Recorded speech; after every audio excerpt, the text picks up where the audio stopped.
haleluya Tuhan. Terima kasih Tuhan.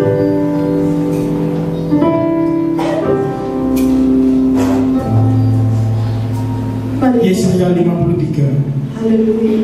ayat 5. Tetapi dia tertikam oleh karena pemberontakan kita, dia diremukkan oleh karena kejahatan kita. Ganjaran yang mendatangkan keselamatan bagi kita ditimpa kepadanya, dan oleh bilur-bilurnya kita menjadi sembuh.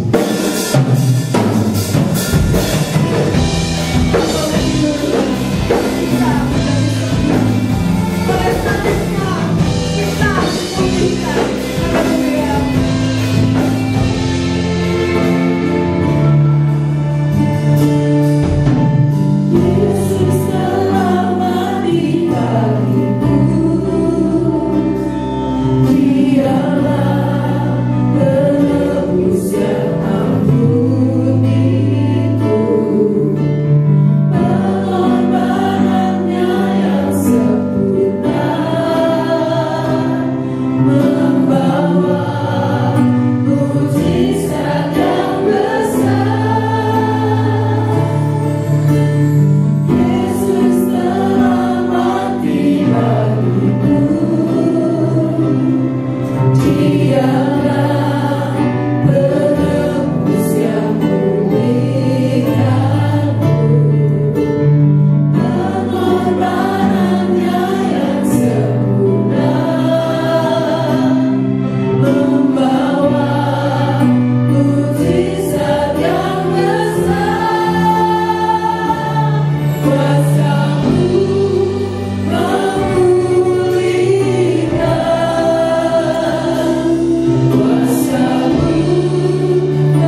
Kita mengucapkan syukur.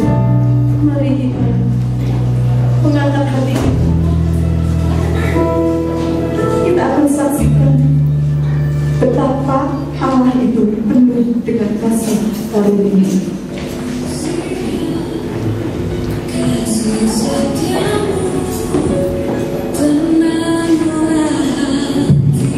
Kita lakukan, Allah sanggup mengampuni kita.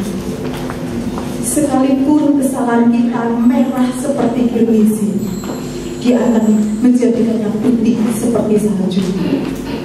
Selama kita datang menghadap salib Tuhan, datang kepada salib yang sudah menyelamatkan kita, mari kita sama-sama bangkit berdiri. Karya terbesar sudah Dia kerjakan, pengorbanan yang sempurna sudah Dia kerjakan. Mari saat ini kita ambil hati kita, datang kepadanya. Apapun yang sudah kita kerjakan, Dia sanggup mengampuni kita, Dia sanggup memulihkan kita.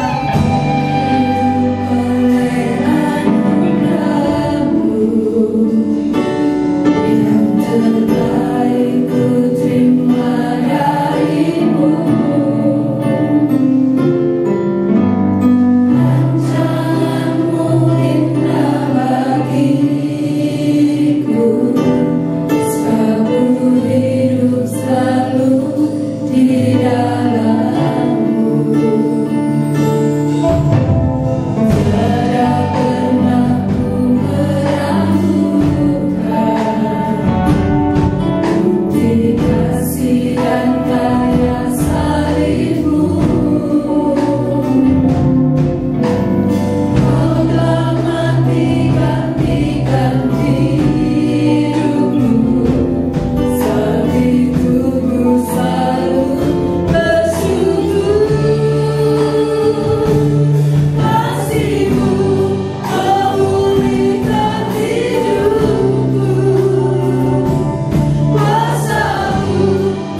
pada pagi hari ini kami menyadari betapa luar biasa pengorbanan-Mu, Tuhan Yesus. Engkau telah mengosongkan diri, meninggalkan semuanya, meninggalkan segala kealahannya, dan taat saya sampai mati di kayu salib. Ampunilah kami Tuhan, orang yang kurang percaya ini. Ampunilah kami yang selalu tidak taat, tapi kami sangat percaya. Kami dibenarkan oleh ketaatan Tuhan Yesus. Seperti ilustrasi yang telah dimainkan oleh anak-anak muda remaja. Terima kasih Tuhan. Puji syukur kami naikkan kepada-Mu, Tuhan Yesus. Terima kasih Tuhan. Sebentar kami akan merenungkan kebenaran firman-Mu. Tolong kami Tuhan, supaya kami boleh mengerti kebenaran yang kami renungkan ini. Terima kasih Tuhan. Dalam nama Yesus kami bersyukur, berdoa, dan kami menikmati kebenaran firman ini. Haleluya. Amin. Shalom. Silakan duduk. Shalom.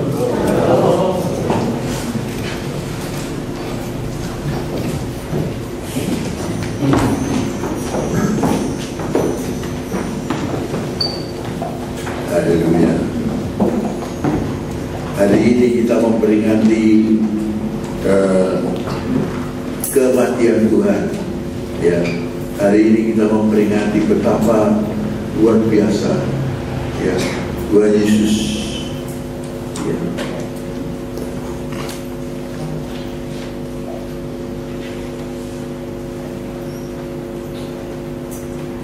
Ya, kita akan melihat ya di dalam Keluaran pasal 3 ayat 9. Keluaran pasal 3 ayat 9, demikian firman Tuhan. Sekarang seluruh orang Israel telah sampai kepadaku, juga telah kulihat betapa kerasnya orang Mesir menindas. Haleluya. Saudara-saudara yang dikasih Tuhan, ini ya kita akan menikmati Natal, bukan Natal, Paskah, ya. Puji nama Tuhan. Kita akan menikmati Paskah, makna Paskah ya pada hari ini. Dan makna Paskah ini tidak lepas dari Alkitab Perjanjian Lama, yaitu bahwa pada waktu itu ya seruan bangsa Israel telah sampai kepada Tuhan. Pada waktu itu bangsa Israel ditindas, ya, bangsa Mesir menindas bangsa Israel, dan bangsa Israel sebagai budak. Sebagai budak itu lebih berharga pembantu rumah tangga pada saat ini.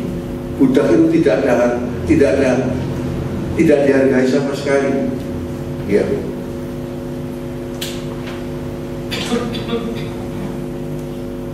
Bahkan mereka ditindas. Tapi di tindasan mereka ya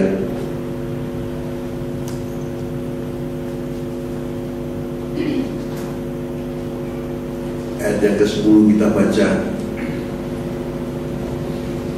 Jadi sekarang pergilah, aku mengutus engkau kepada Firaun untuk membawa umatku orang Israel keluar dari Mesir. Saudara-saudara, Musa itu, ini firman pada Musa ya. Musa itu dia memang dibesarkan di istana. Jadi dia dididik di istana. Ya, saya yakin bahwa dia dididik itu dengan macam-macam, termasuk dengan sendirinya bela diri dan sebagainya, itu ada pada Musa itu. Dan Musa ini luar biasa. Ya, waktu dia lahir ada pembantaian. Ya, jadi orang-orang yang bayi yang lahir laki harus dibunuh oleh bidan pada waktu itu. Tapi bidannya takut pada Tuhan sehingga dia tidak membunuh laki-laki, termasuk Musa. Ya. Musa disembunyikan, tapi 3 bulan udah itu tidak bisa disembunyikan lagi, pasti ketahuan. Karena itu Musa lalu dibuang, dihanyutkan, ya, dibuatkan seperti perahu gitu, lalu dihanyutkan di Sungai Nil dan ditemukan oleh putri Firaun, sehingga diambil, ya, sehingga luar biasa orang yang berharap pada Tuhan itu, ya. Harusnya orang Israel yang punya, orang Yahudi yang punya bayi laki-laki takut dan bayinya dibunuh, tapi khusus untuk Musa malah tidak, karena diambil oleh putri Firaun, sehingga singkat cerita Musa dibesarkan oleh inang pengasuh, ya, ibunya sendiri, malahan dibayar oleh Firaun pada waktu itu, ya. Puji Tuhan.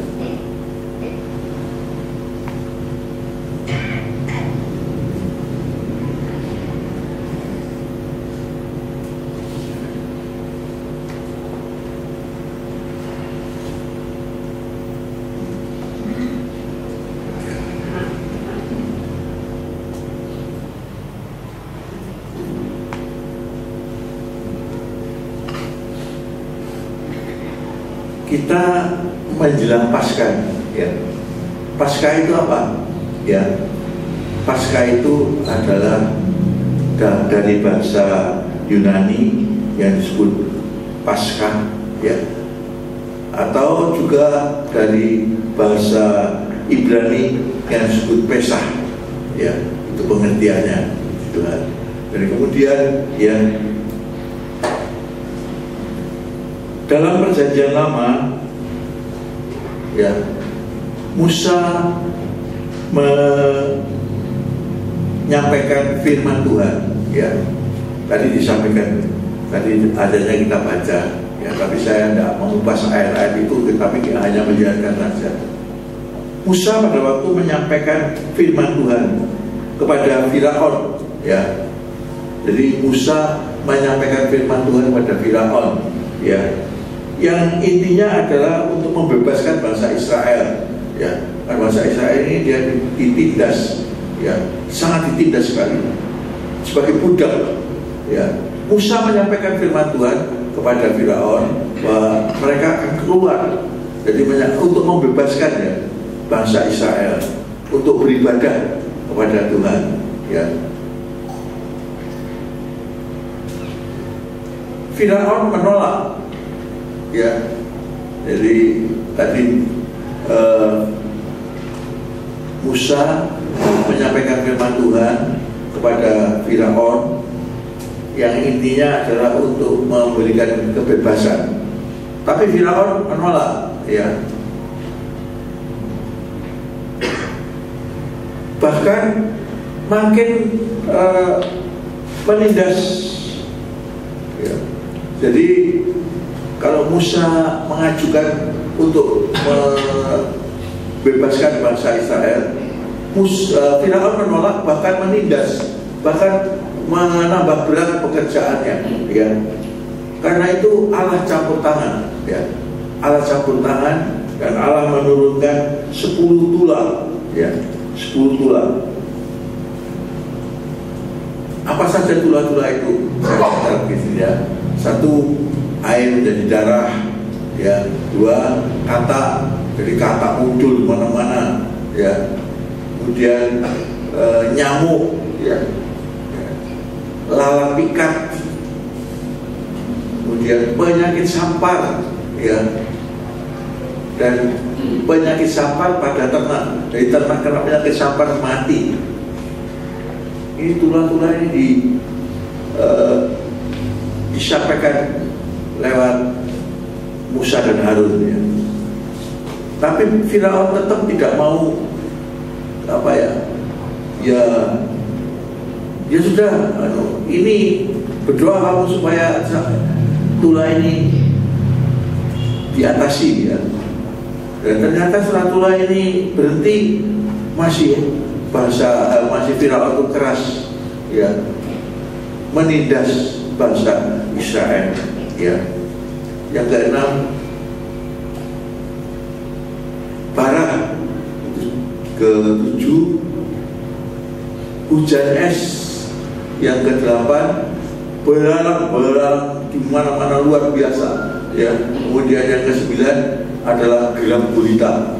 Gelap gulita itu sangat menakutkan sekali. Ya, saudara. Kalau ada tulah-tulah dan sebagainya ini, saya pernah punya pengalaman, saudara-saudara, ya. Di depan rumah saya di Lejen Sutoyo itu ada pohon belimbing yang cukup besar, ya. Nah, pada suatu ketika ada ulat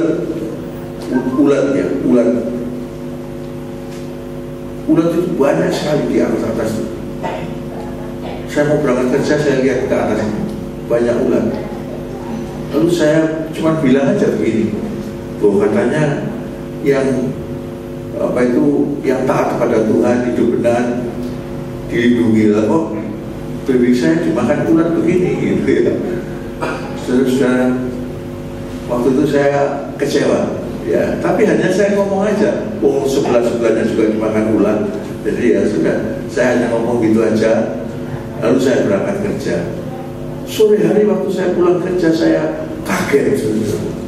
Karena ulat itu semua itu ngumpul di batang di bawah. Kumpul di batang di bawah, jadi batang tidak kelihatan, tapi semua itu diputari oleh ulat. Jadi tidak ada satupun ulat di atas, semua ada di bawah. Saya ambil, saya bakar, tapi saya menangis, Tuhan ampuni saya Tuhan. Karena saya berkata, oh sebelahnya juga ada pohon belimbing, juga dimakan ulat. Saya bilang, ya Tuhan, katanya orang benar itu dilindungi. Kenapa ini kok bisa tetap ada ulatnya gitu? Tapi Tuhan buktikan. Tuhan buktikan pada waktu itu, sehingga khusus di tempat saya itu ulatnya turun semua, baris seperti jejer. Ya. Saya pada waktu itu masih belum ada seperti sekarang ini. Ya. Kalau ada seperti sekarang, saya foto itu, waduh, bagus sekali, kenang-kenangan buat saya, ya. Tapi saya menangis, Tuhan ampuni saya Tuhan. Saudara-saudara, sekarang ini juga ada tulah mungkin ya, dalam tanda petik. Saya tidak tahu kenapa ini bisa terjadi. Tapi saudara-saudara, penyakit sampar, ya, ada macam-macam. Apakah itu bukan untuk semua? Untuk semua. Tetapi bangsa Mesir bangsa Israel yang tinggal di tanah Goshen, dan mereka tidak mengalami tulah itu. Tulah itu hanya pada orang Mesir saja. Nah, saya mengalami hal itu. Belimbing semua kena, ya. Ada berapa pohon di sebelah itu kena, tapi saya juga satu pohon. Tapi waktu saya berdoa, bukan berdoa, hanya ngomong aja. Lalu saya pulang, ternyata ulatnya itu semua ada di bawah. Saya berkata, Tuhan ampuni saya Tuhan, ya, puji nama Tuhan. Saudara-saudara yang dikasih Tuhan, dan ini tulah ada 9. Tadi saya katakan ada 10. Tulah yang ke-10 apa? Ya, tulah yang 10 adalah kematian anak sulung. Kematian anak sulung, ya. Jadi seluruh anak sulung di Mesir itu mati. Dari anak sulungnya, anak sulung itu apa? Anak bareng, ya. Barengnya binatang sampai barengnya manusia, mati semua, ya, pada waktu itu. Yang di bahasa Mesir, bahasa Israel ya apa? Bahasa Israel ada pada waktu itu ada perintah dari Tuhan bahwa mereka harus mengorbankan anak domba, ya, harus mengorbankan menyembelih domba, kemudian darahnya dilamburkan di usen, ya. Jadi usennya semua orang Mesir, orang Israel itu ada darah, tapi yang di orang Mesir enggak. Sehingga malaikat maut itu kalau datang, dia melihat ada tanda darah, dia lewat. Memang pada waktu itu semua orang Israel, semua orang Israel, orang Yahudi itu dia waktu itu namanya Yahudi ya, atau Ibrani ya, rumahnya atau keluarga dari bangsa Yahudi tidak ada yang mati pada waktu itu. Tapi di Mesir semua keluarga anak sulungnya pada mati, dari anak sulung hewan sampai anak sulung manusia semua pada mati. Hal ini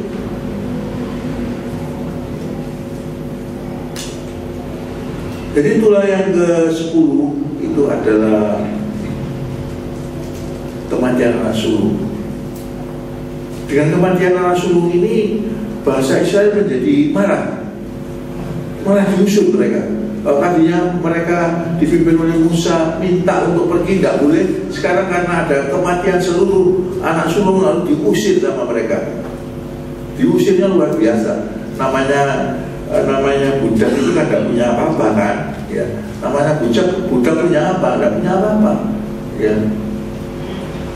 Tapi pada waktu diusir itu Tuhan memberikan belas kasih. Bangsa Yahudi pada waktu boleh minta kepada tetangga-tetangganya minta apa saja, minta emas, sehingga mereka itu keluar dari Mesir banyak bawa emas, bawa apa, barang-barang berharga ya, luar biasa. Allah memberikan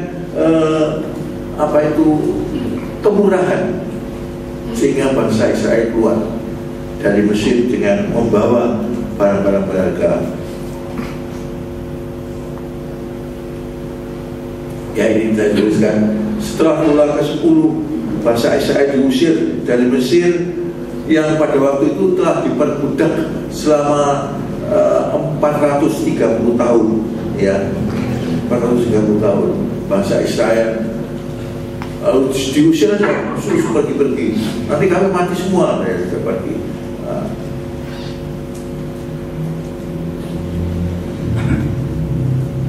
Allah berbicara pada Musa dan Harun mengenai ketetapan Paskah ya. Jadi pada waktu itu pada waktu itu bangsa Yahudi dia keluar ya, atau pada malam di hari itu dia makan dagingnya anak domba Paskah ya, dengan sayur pahit ya. Itu adalah yang dialami oleh mereka. Mereka makan dengan buru-buru ya, makan dengan siap untuk berangkat, karena Tuhan sudah berkata begitu ya, siap untuk berangkat, untuk pergi kemana nggak tahu mereka ya, tapi mereka siap untuk berangkat ya. Puji Tuhan. Cuma yang dikasih Tuhan pada waktu Paskah pada waktu itu adalah diperingati dengan makan sayur pahit dan makan domba Paskah. Jadi Paskah pada waktu itu adalah satu perayaan pembebasan bangsa Israel ya. Pembebasan bangsa Israel dengan makan roti yang tidak beragi dan makan anak domba Paskah ya. Makan roti tidak beragi. Jadi perayaan pada waktu itu Paskah pada waktu itu makan roti tidak beragi dan tentunya dengan sayur pahit dan sebagainya, dan makan dagingnya domba Paskah. Saudara-saudara, pada waktu itu ya sudah dinubuatkan jauh sebelum itu bahwa anak domba Paskah itu tulangnya tidak boleh dipatahkan. Ternyata ini suatu nubuatan. Suatu nubuatan apa? Kejadian nubuatan apa?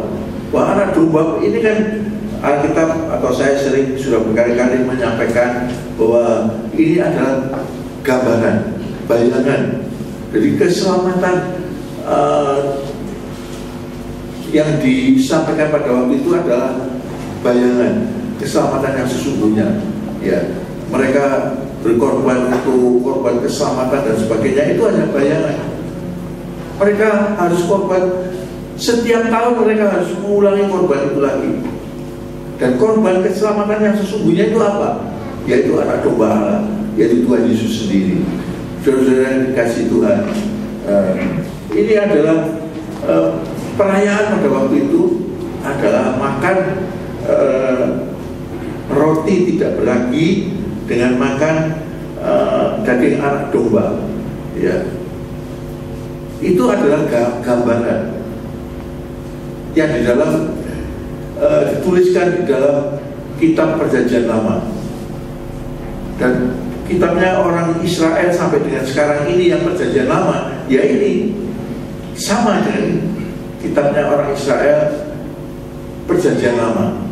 Dan mereka, orang Israel sendiri tidak percaya, ya, sebagian tidak percaya, sebagian percaya. Mereka banyak yang tidak percaya akan pengorbanan Yesus. Padahal itu adalah keselamatan yang sesungguhnya, ya. Kalau mengenai Paskah yang pada waktu itu adalah satu gambaran saja. Saudara, ada Lukas pasal 24 ayat 40 katakan demikian. Ia berkata pada mereka, inilah perkataanku yang telah kukatakan kepadamu ketika aku masih bersama-sama dengan kamu. Jadi Yesus pada waktu itu masih bersama-sama dengan mereka dan mengatakan itu, ya, yakni bahwa harus digenapi semua yang tertulis tentang aku dalam kitab Taurat Musa dan kitab Nabi-Nabi dan kitab Mazmur, ya. Jadi apa yang tertulis tentang Tuhan Yesus itu harus digenapi. Ini Tuhan Yesus sendiri mengatakan sebelum Tuhan Yesus menderita, sebelum Tuhan Yesus mati, sebelum mengalami sesuatu yang dahsyat, dia sudah mengatakan ini.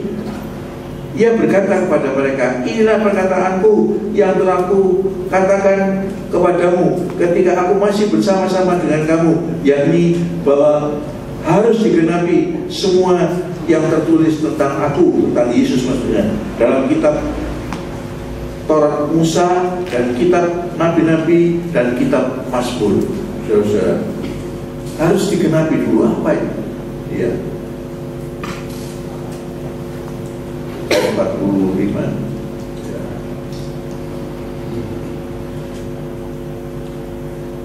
Lalu ia membuka pikiran mereka sehingga mereka mengerti kitab suci.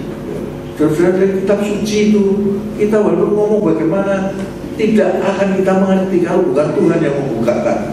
Karena itu kita perlu datang pada Tuhan, perlu kita datang pada Tuhan, minta supaya Tuhan membukakan, ya, mengerti. Saya mendengar khotbah itu, ya, saya sering mendengar khotbah itu di YouTube misalnya. Itu sekali dengar kita tidak ngerti apa ini maksudnya, ya. Ulang lagi khotbah yang sama, kita ulang lagi sampai saya berdoa. Dan kalau memang saya alami sendiri, kalau bukan Tuhan yang membukakan rahasia Tuhan, kita tidak akan mengerti. Tapi puji Tuhan, kalau Tuhan yang membukakan rahasia, kita mengerti, ya. Lalu ia membuka pikiran mereka sehingga mereka mengerti kitab suci. Karena itu kita perlu datang pada Tuhan Yesus, minta pada Tuhan, Tuhan bukakan Tuhan, supaya saya mengerti firman yang disampaikan, ya. Puji nama Tuhan. Katanya kepada mereka, ada tertulis demikian, Mesias harus menderita dan bangkit dari antara orang mati pada hari yang ketiga, ya. Mesias memang harus menderita, ya.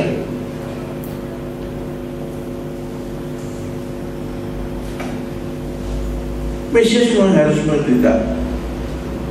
Ada tertulis demikian, Mesias harus menderita dan bangkit dari antara orang mati pada hari ketiga, ya.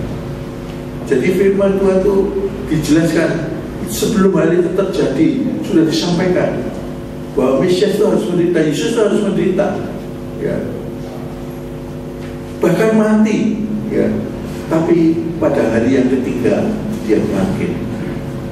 Hari ini kita memperingati kematian Tuhan Yesus 2000 tahun yang lalu, ya. Mungkin harus tepatnya tepat 2000 atau enggak, ya.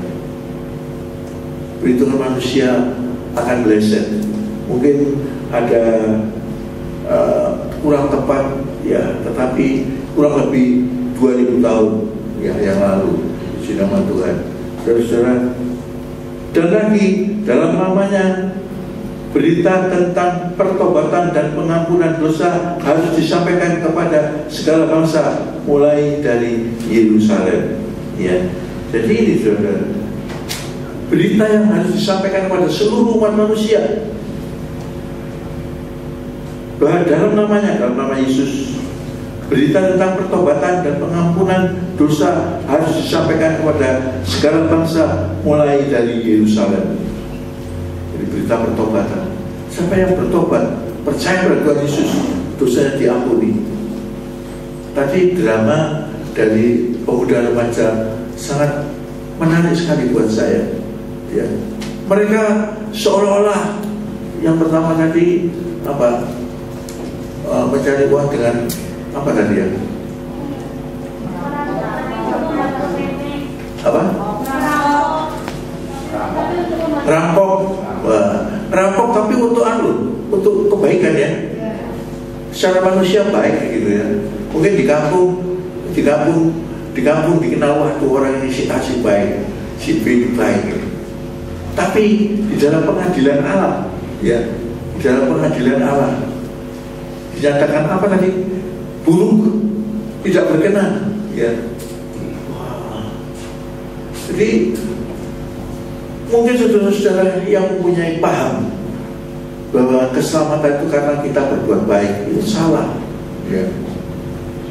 Mungkin kita berbuat baik, tapi kita karena merampok, karena berbuat jahat kita berbuat baik.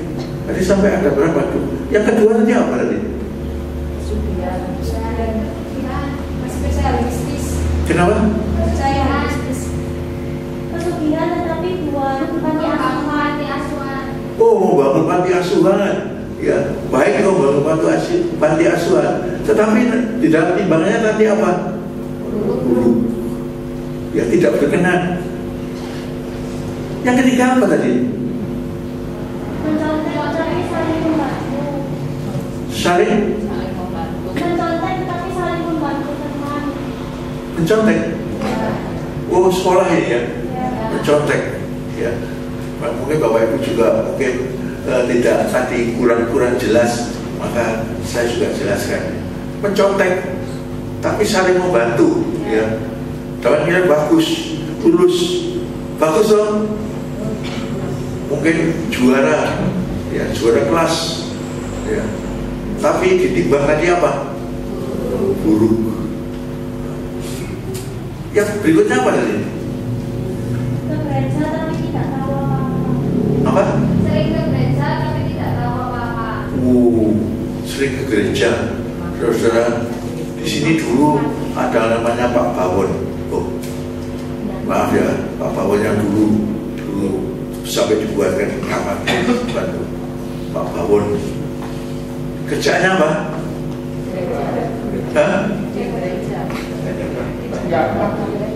Rajin tuh. Bahkan tadi disebutkan 15 kali ke gereja. Barangkali dia lebih dari 15 kali. Oh, dia tinggal di sini ya. Tapi di tempat sana, ya. Tapi sekalipun dia tidak pernah mendengarkan firman Tuhan. Ditimbang bagaimana? Datang ke gereja, tapi tidak pernah mendengar firman Tuhan sekalipun, tidak pernah. Ya, diberitahu tentang Tuhan, tidak reken dia. Ya, karena dia memang bukan orang Kristen, ya. Dia penjaga gereja tapi bukan orang Kristen. Itu dulu ceritanya itu adalah saya tahu dulu adalah orang Bambong, ya. Kemudian ditolong sama Om Bing, disuruh tinggal di sini, ya.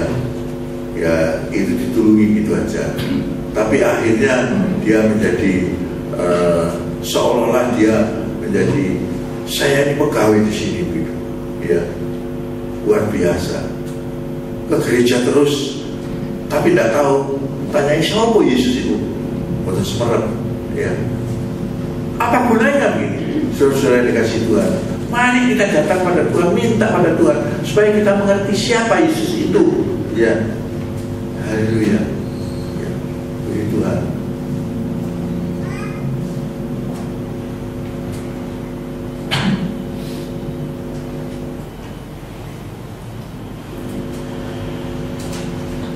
Karena di dalam nama Yesus, ya, berita tentang pertobatan dan pengampunan harus disampaikan kepada segala bangsa, mulai dari Yerusalem sampai ke ujung bumi. Ujung bumi itu di mana? Ujung bumi itu tidak ada ujungnya, ya. Dan di mana kita berada itulah ujung bumi, ya.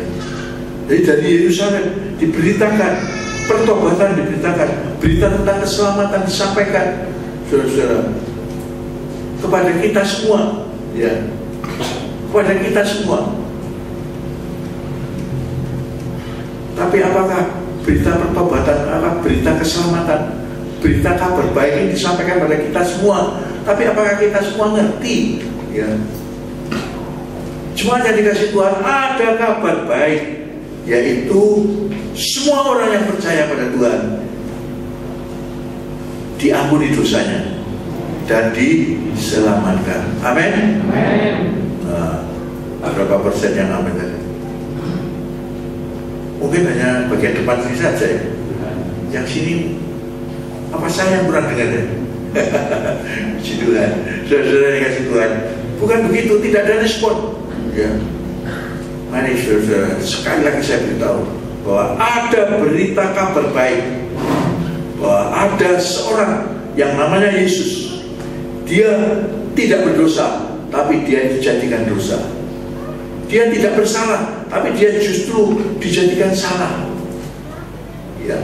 Untuk apa? Untuk menanggung dosa umat manusia. Sebab semua orang sudah kehilangan kemuliaan Allah, kata firman Tuhan. Semua orang sudah kehilangan kemuliaan Allah dan harus dihukum. Ya. Harus dihukum, tidak ada kecuali harus dihukum. Semua sudah kehilangan kemuliaan Allah, semua harus dihukum, ya. Tapi hukuman itu diberikan pada seorang yang namanya Yesus. Berita ini pagi hari ini disampaikan lagi. Ada seorang yang namanya Yesus. Dia tidak berdosa. Dia manusia, 100% manusia, karena lahir dari manusia. Tapi dia bibitnya bukan dari manusia. Bibitnya bukan dari manusia, bukan karena manusia, tetapi karena Roh Allah masuk di dalam kandungan pada seorang wanita muda yang namanya Maria. Karena itu banyak orang mengatakan lahir dari perawan, karena dia perawan, karena perawan namanya Maria. Ya. Lahirlah seorang yang namanya Yesus itu, Immanuel, ya, Tuhan. Dan berita ini, ya, harus disampaikan ke seluruh dunia, termasuk kepada jemaat Tuhan Elohim di KTP Penendian ini. Jemaat Tuhan, percayalah, ada seorang yang namanya Yesus. Dia yang tidak berdosa, tapi dia dijadikan dosa. Dia yang tidak bersalah, dia harus menanggung kesalahannya itu. Supaya apa? Supaya saya yang berdosa, saya yang bersalah, saudara yang berdosa, saudara yang bersalah itu dibenarkan oleh seorang yang namanya Yesus. Ya, haleluya. Sehingga kita dilepaskan. Tadi yang terakhir tadi, ya, tadi yang terakhir tadi dalam penghakiman tadi, ya, harusnya dia dihakimi, ya, tapi namanya Yesus, ya, dia datang. Nanti dulu katanya, ya, semuanya dosa sudah ditanggung, sehingga dia boleh dibenarkan. Sehingga waktu ditimbang tadi apa? Keluarnya apa nih? Baik. Dan baik itu terus sampai sekarang baik, tidak kembali ke buruk. Itu tulisannya di situ, baik. Seluruh jemaat Tuhan Elohim baik. Amin. Amin. ini baru respon ini ya. Banyak percaya pada Tuhan, semuanya baik, bukan karena aku, bukan karena diri Anda, tetapi karena percaya kepada Yesus. Jadi tadi dalam renungan ini tadi Paskah yang kita mengenal pertama Paskah itu adalah yang disampaikan oleh Musa, yaitu peringatan keluarnya bangsa Israel dari Mesir. Karena apa? Karena keselamatan. Karena pada waktu itu diselamatkan, ya. Karena pada waktu itu di Mesir ada kematian anak sulung, sedangkan di Goshen, di tanah yang ditinggali oleh bangsa Israel atau bangsa Yahudi, tidak ada kematian. Karena apa? Karena mereka ada domba yang dikorbankan, anak domba Allah, ya, yang pada waktu itu dikorbankan dan darahnya dilaburkan di senang pintu di Kusen, sehingga mereka mau waktu datang mau lihat ini, oh ada tanda darah, mereka mau lewat. Tetapi yang tidak ada tanda darah, yaitu di Mesir, semua anak sulung mati, ya. Puji Tuhan. Saudara-saudara, dalam perjanjian baru makna Paskah pembebasan umat manusia dari hukuman dosa melalui pengorbanan anak domba Allah, yaitu Tuhan Yesus Kristus. Ya, Paskah adalah karya agung keselamatan dan sekaligus penggenapan nubuatan para nabi, ya. Jadi keselamatan itu bukan hanya terjadi begitu saja, tidak, tapi sudah dinubuatkan jauh beribu tahun sebelumnya, sudah dinubuatkan, saudara-saudara, bahwa nanti, ya, akan ada juru selamat, ya, akan ada juru selamat, sudah dinubuatkan. Dan ini nanti, ya, dalam perjanjian baru makna Paskah membebaskan umat manusia dari hukuman dosa melalui pengorbanan anak domba Allah, Tuhan Yesus Kristus, ya. Dan kalau Paskah pada zaman dulu perjanjian lama adalah pesta peringatan. Mereka keluar dari Mesir karena mereka diselamatkan, karena ada keselamatan, yaitu terluput dari kematian anak sulung. Itu Paskah pada waktu itu. Tapi Paskah sekarang ini adalah Paskah dalam perjanjian baru, maknanya artinya Paskah pembebasan umat manusia dari hukuman dosa. Jadi seperti ilustrasi yang terakhir tadi, ya, bahwa seharusnya manusia dihukum, ya, Allah tidak bisa tidak dihukum, karena itu dia anaknya sendiri yang dihukum, ya.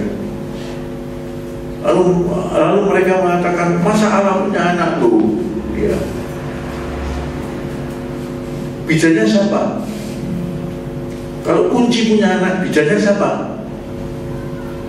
Itu adalah bahasa, permainan bahasa, saudara-saudara, ya. Bahwa satu pengakuan saja. Paskah adalah karya agung keselamatan dan sekaligus penggenapan nubuatan para nabi. Jadi nubuatan para nabi digenapi pada saat ini, saudara-saudara yang dikasih Tuhan. Jadi percayalah, ya, bahwa ada berita kabar baik,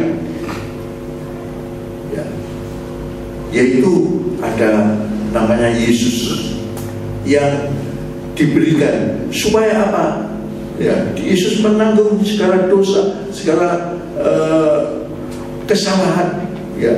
Dia yang tidak berdosa dijadikan dosa, ya. Supaya apa? Supaya kita yang berdosa dilepaskan. Jadi saudara-saudara yang dikasih Tuhan, percayalah, ya, jemaat Gereja Bethel Elohim bukan hanya datang saja 15 kali katanya tadi, ya, seminggu 15 kali, ya, itu tidak cukup. Tapi justru percaya, justru mengerti akan firman Tuhan, bahwa kita dibenarkan karena karya Yesus. Justru itulah yang menyelamatkan kita. Amin. Puji Tuhan, ya, puji Tuhan.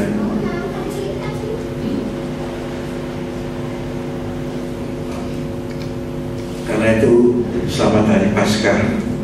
Tuhan Yesus memberkati. Peristiwa adalah Tuhan Yesus menyelamatkan kita semuanya. Kita dibenarkan bukan karena saya baik untuk berada di tempat ini. Saya tidak layak. Tapi bukan saya milih Tuhan, tapi Tuhan yang memilih saya. Amin. Bukan saudara milih Tuhan, tapi Tuhan memilih saudara, sehingga saudara berada di tempat ini sekarang ini. Ya, puji nama Tuhan untuk menerima keselamatan. Ya, puji nama Tuhan dan selamat buat 9 anak-anak kita, muda remaja, ya, yang mau terima Tuhan Yesus, bertobat, dan yakinlah akan penjelasan pada pagi hari ini bahwa Tuhan Yesus menyelamatkan kita semuanya. Saya undang pemain musik ya, dan saya undang pelayan-pelayan bersama kudus ya. Haleluya.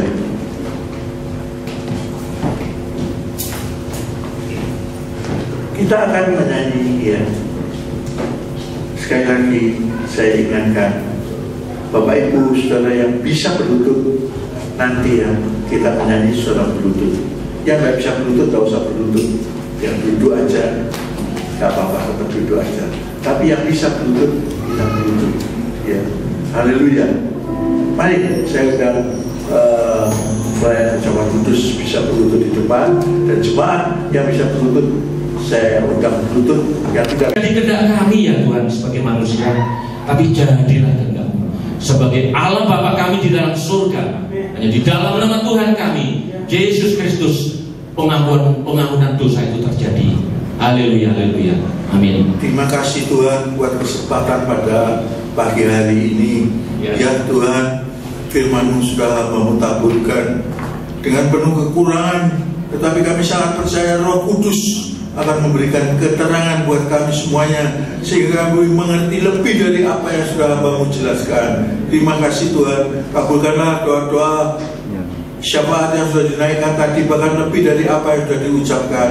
Tuhan Yesus, sebentar kami akan pulang, namun marilah Tuhan, kedalkan tangan-Mu buat kami semuanya. Ya Tuhan, salurkan berkat-Mu Tuhan, berkat dari Bapa, Putra, dan Roh Kudus yang kami mengerti dalam nama Tuhan Yesus Kristus. Biarlah damai sejahtera Allah yang melampaui segala akal itu melimpah buat kami semuanya. Tuhan, terima kasih, berkati kami semuanya Tuhan. Mata pencaharian kami Tuhan, sekolah anak-anak Tuhan memberkati, pergaulan dari semua anak-anak kami taruh dalam tangan-Mu Tuhan, menyertai, membentengi dengan malaikat-malaikat surgawi. Tuhan, biarlah kesehatan, berikan kesehatan buat seluruh jemaat Tuhan, milik Tuhan yang berbagi tempat ini. Terima kasih Tuhan, terima kasih. Biarlah damai sejahtera Allah itu melimpah buat semuanya. Saudaraku pulang dengan berkat ilahi, dengan perlindungan Tuhan. Apabila pulang, Tuhan melindungi kendaraan apapun yang dipakai. Tuhan melindungi, hindarkanlah kami dari kerusakan kendaraan, dari mara bahaya, dari kecelakaan, dari tangan-tangan orang jahat. Tetapi kami semua berada di dalam berkat dan perlindungan Tuhan. Terima kasih Tuhan Yesus. Dalam nama Yesus kami bersyukur, kami berdoa, menikmati berkat dan perlindungan Tuhan. Mari yang percaya katakan amin. Tuhan Yesus